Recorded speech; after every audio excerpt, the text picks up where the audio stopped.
Capítulo 6, Transfiguração.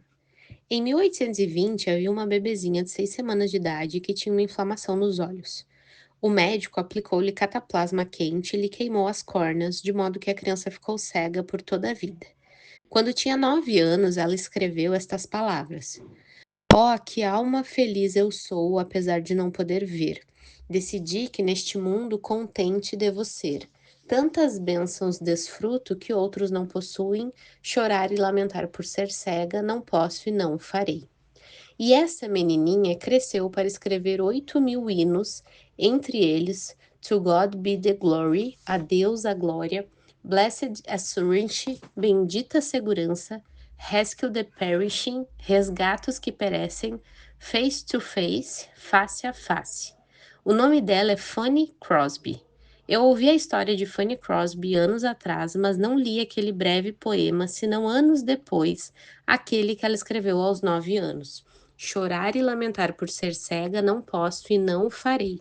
Eu amo esse verso em particular. Há um versículo em Isaías 58 que conecta perfeitamente o que eu disse sobre a oferta no capítulo anterior com o que eu quero abordar agora com você.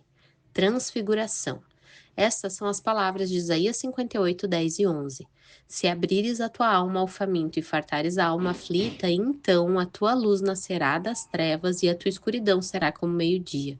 O Senhor te guiará continuamente, fartará a tua alma até os lugares áridos e fortificará os teus ossos. Serás como um jardim regado, como um manancial cujas águas jamais faltam.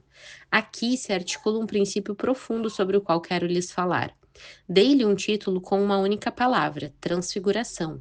Optei por essa palavra em vez de transformação. Ambas são praticamente idênticas, mas eu amo a palavra transfiguração porque ela sugere um aspecto de glória que nem sempre está envolvido na palavra transformação. Transfiguração. Você se lembra da história de Jesus no monte quando ele foi transfigurado? As duas coisas, sofrimento e glória, se conectam porque era sobre o sofrimento que Moisés e Elias falavam quando Jesus foi transfigurado. E esse versículo de Isaías fala sobre abrir a alma ao faminto e receber em troca a satisfação de suas próprias necessidades, uma espécie de força muscular. Você será como um jardim regado, como um manancial cujas águas jamais faltam. Acredito que Fanny Crosby, aos 9 anos, começara a vislumbrar o fato de que há mais alegria em dar do que haveria em receber. E ela foi pão partido e vinho derramado pela vida do mundo. Só Deus conhece o efeito cascata da obediência de Fanny Crosby ao oferecer a si mesma. Lemos em Provérbios 11, 25. A alma generosa prosperará, e quem dá a beber será dessedentado. Estou certa de que todas aqui que já experimentaram essa terapia descobrimos que é algo extremamente eficaz. A ideia de transfiguração decorre naturalmente da aceitação, da gratidão e da oferta. Quando recebemos aquilo que Deus quer nos dar, quando lhe damos graças por isso e quando fazemos disso uma oferta de volta a Deus, então é isso que vai acontecer, transfiguração. O grande princípio de troca, que é o princípio central da fé cristã, a cruz. De fato, a cruz é um símbolo de sofrimento. De fato, Jesus disse que você deve tomar sua cruz. Há certos tipos de sofrimento que jamais teríamos de suportar se não fôssemos crentes. Lemos que, por meio de muitas tribulações, devemos entrar nos céus. E Jesus explicou que, se fomos suas seguidoras, então outras pessoas vão nos capturar, prender, levar ao tribunal e até chegará o dia em que nos matarão e pensarão com isso estar fazendo um favor a Deus. Ele nos disse essas coisas para que, quando ocorrerem, nossa fé nele não seja abalada. Se sua fé repousa na ideia de como Deus deveria responder às suas orações, em sua ideia do céu na terra, na sua utopia, ou seja lá o que for, então esse tipo de fé será muito instável e está fadada a ser derrubada quando as tempestades da vida a atingirem. Mas, se a sua fé repousa no caráter daquele que é eterno, o eu sou, então é uma fé robusta e vai perdurar. Estou profundo e dolorosamente ciente do fato de que esta mensagem sobre o sofrimento está apenas arranhando a superfície. E penso nas palavras de um místico da antiguidade que diz que Deus é uma montanha de milho, da qual eu, como um pardal, colho um único grão. Isso descreve o que eu terei logrado fazer se é que logrei alguma coisa. Talvez tenhamos colhido um único grão, apenas o suficiente para saciar a fome de uma pequena ave em meio a uma imensa montanha de milho, que é a realidade do próprio Deus. Refletimos sobre a verdade, a terrível verdade, a mensagem, os temas da aceitação, da gratidão e da oferta. Agora, falemos sobre transfiguração. Mais uma vez, eu lhe darei 3 princípios que conectam a transfiguração ao sofrimento. Dessa vez, eu a ajudarei ao empregar a literação. Não me esforço muito para usar pontos aliterados, mas aconteceu aqui de termos 3 P's: o princípio, a perspectiva e os paradoxos. O primeiro princípio é aquele da cruz: a vida vem por meio da morte. Trago a Deus minhas tristezas e ele me dá a sua alegria. Trago-lhe minhas perdas e ele me dá o seu ganho.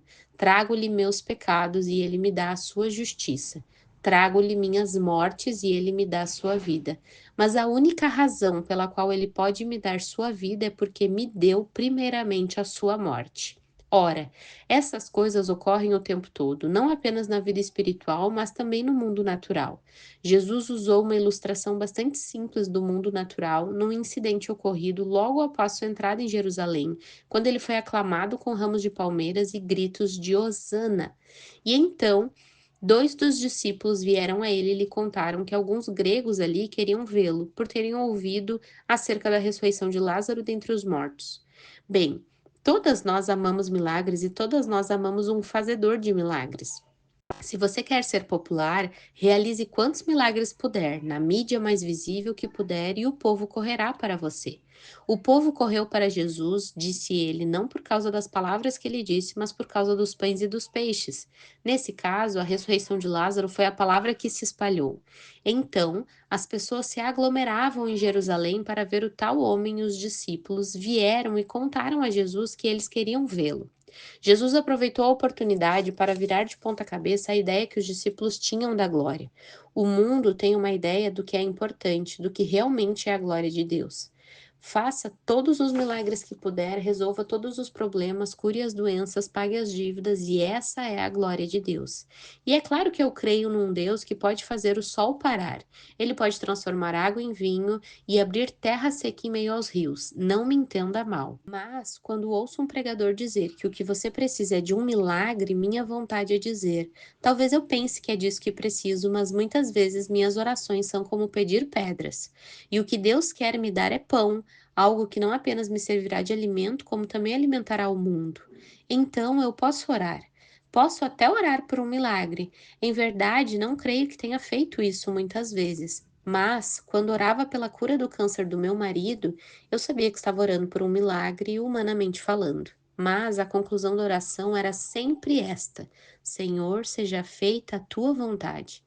Precisamos rever nossas definições, assim como os discípulos precisavam que sua definição da glória fosse corrigida e virada de ponta cabeça. Jesus disse: Vou mostrar-lhes o que é a glória. Ele disse: É chegada a hora de ser glorificado o Filho do Homem. Em verdade vos digo: se o grão de trigo caindo na terra não morrer, fica ele só. Mas se morrer, produz muito fruto. João 12, 23 e 24.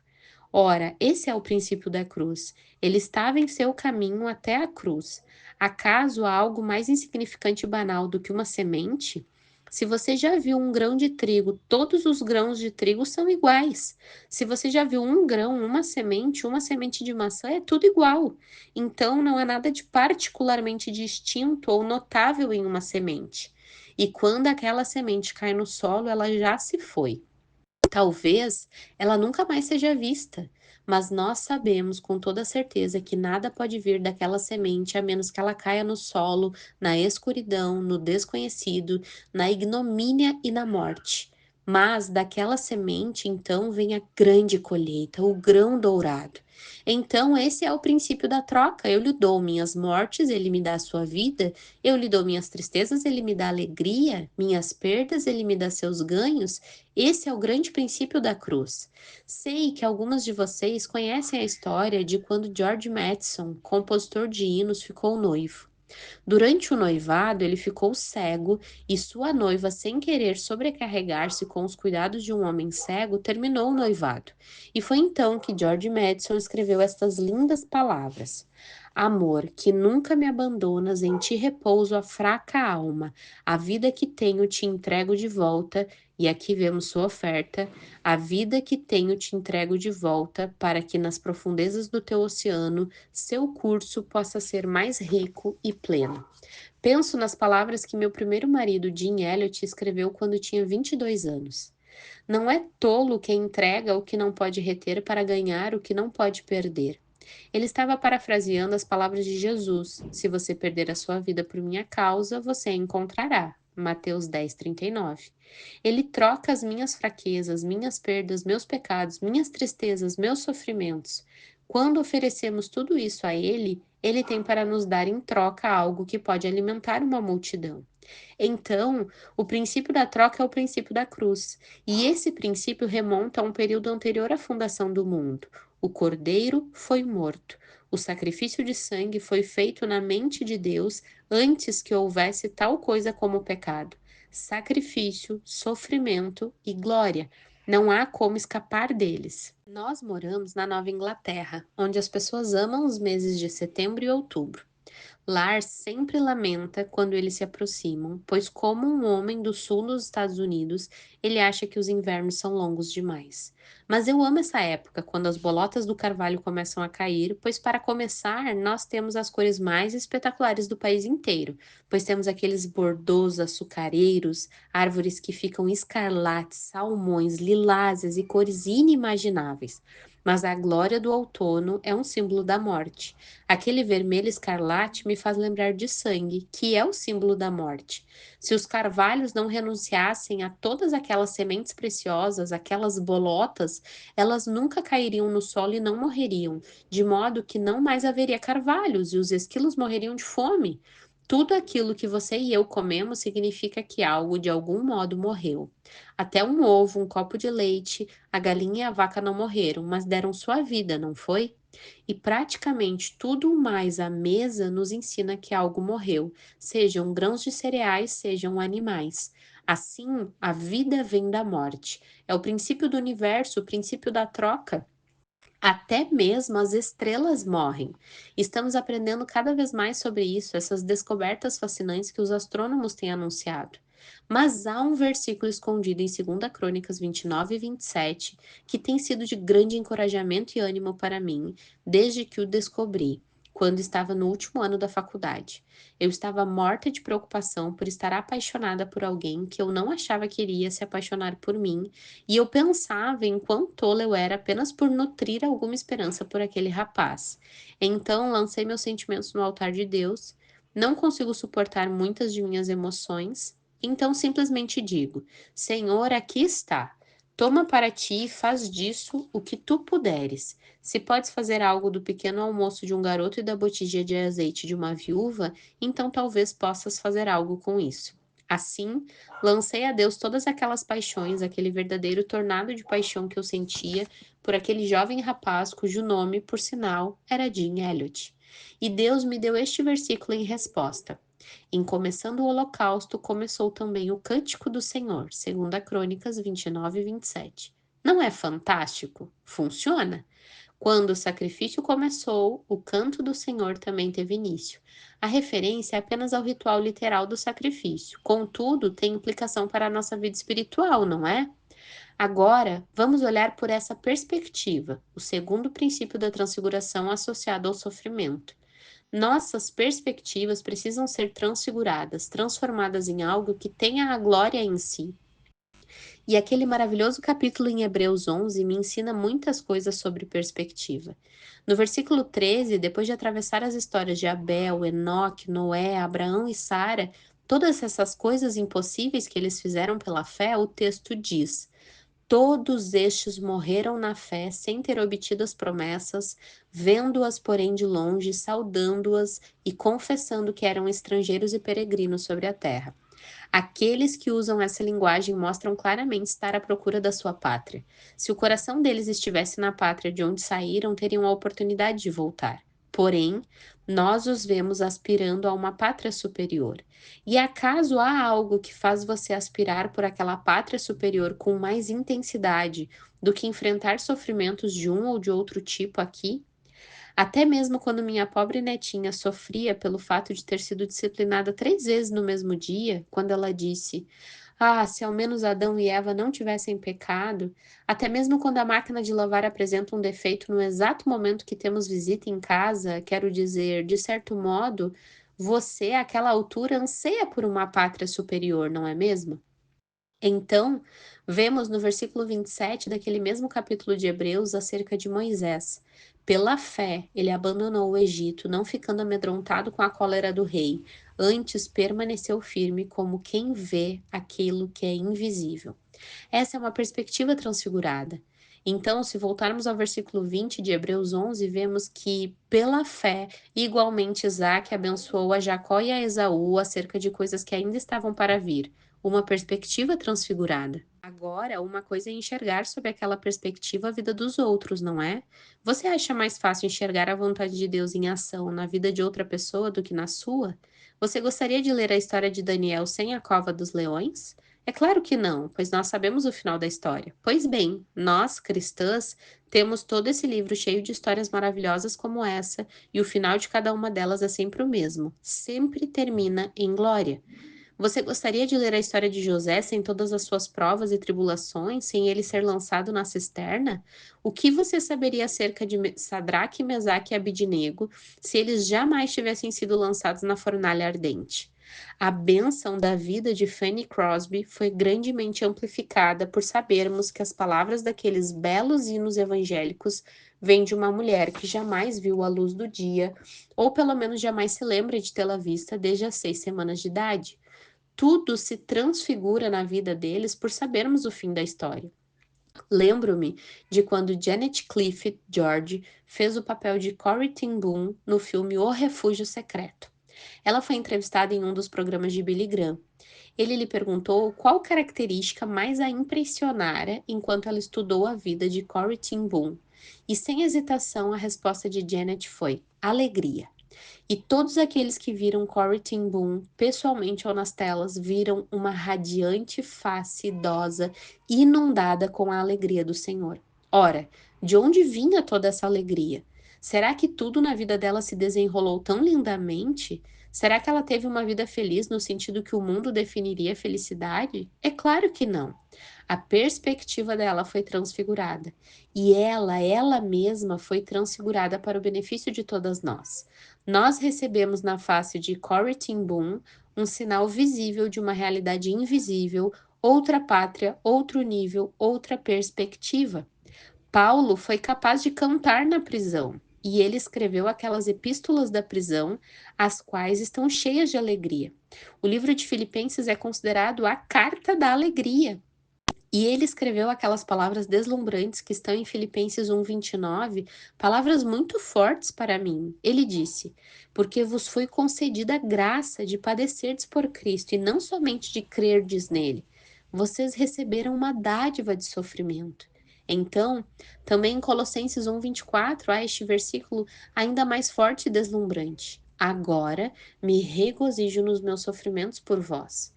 Soa afetada e sem sentido, não é? Até ele prosseguir e dizer: "E preencho o que resta das aflições de Cristo na minha carne, a favor do seu corpo, que é a igreja." Para mim, em toda a Escritura, essa é a declaração mais profunda acerca do tema que temos discutido: o sofrimento humano. Não podemos sequer nos aproximar das declarações acerca do sofrimento de Cristo. Mas Paulo está na prisão e diz: sofrer é uma alegria para mim, pois esse é meu modo de ajudar a preencher minha pobre carne humana. Suponho que Paulo estava acorrentado entre dois soldados. Você consegue imaginar o desconforto da situação, sem falar na falta de privacidade 24 horas por dia? Mas, em sua pobre carne humana, de alguma maneira muito misteriosa que não posso sequer explicar a você, embora eu creia nisso, ele diz: estou ajudando a completar a medida das aflições de Cristo que ainda precisam ser suportadas por causa de seu corpo, a igreja. Sei que algumas de vocês estão aí sentadas pensando, mas o que isso tem a ver com os meus sofrimentos? Meus sofrimentos não são pela causa do evangelho.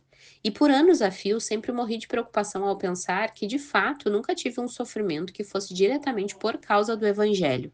Até a morte de meu primeiro marido, Jim, que tentou levar o evangelho a algumas pessoas, não decorreu literalmente da palavra de seu testemunho. Ele não chegou a dizer nenhuma palavra sequer àqueles índios. Eles não faziam a menor ideia da razão dele estar ali e presumiram que ele era um canibal. Então acharam melhor atacá-lo em autodefesa antes de serem devorados por ele.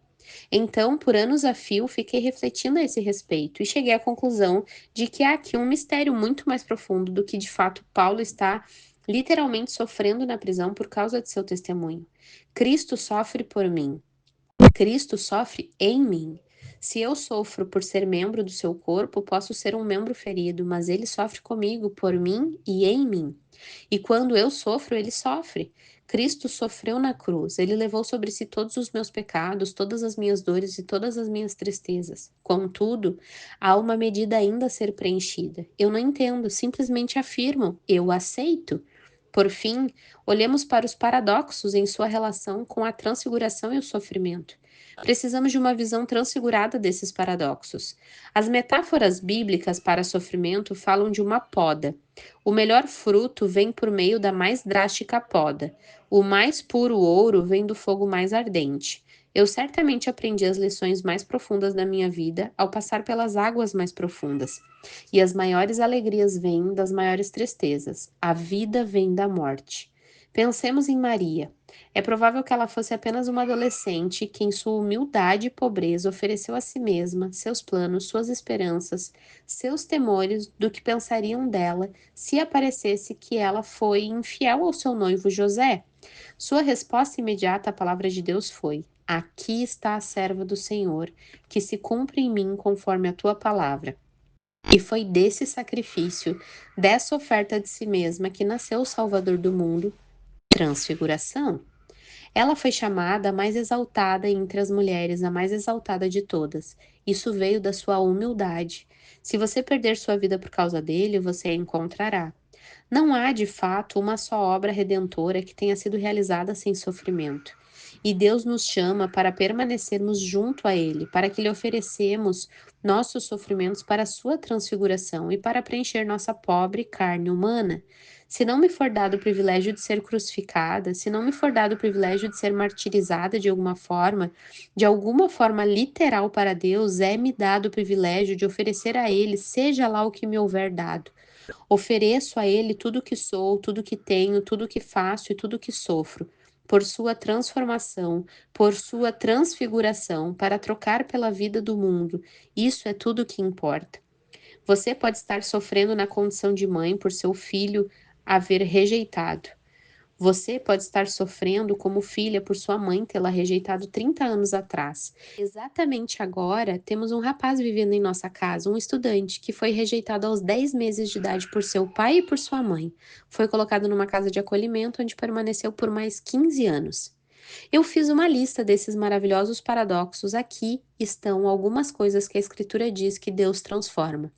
A terra seca em pastos verdejantes, desertos em mananciais, o perecível no imperecível, fraqueza em força, humilhação em glória, pobreza em riqueza, mortalidade em imortalidade, este corpo frágil num corpo resplandecente, pranto em óleo de alegria, meu espírito angustiado ele troca por vestes de louvor e uma bela coroa em vez de cinzas.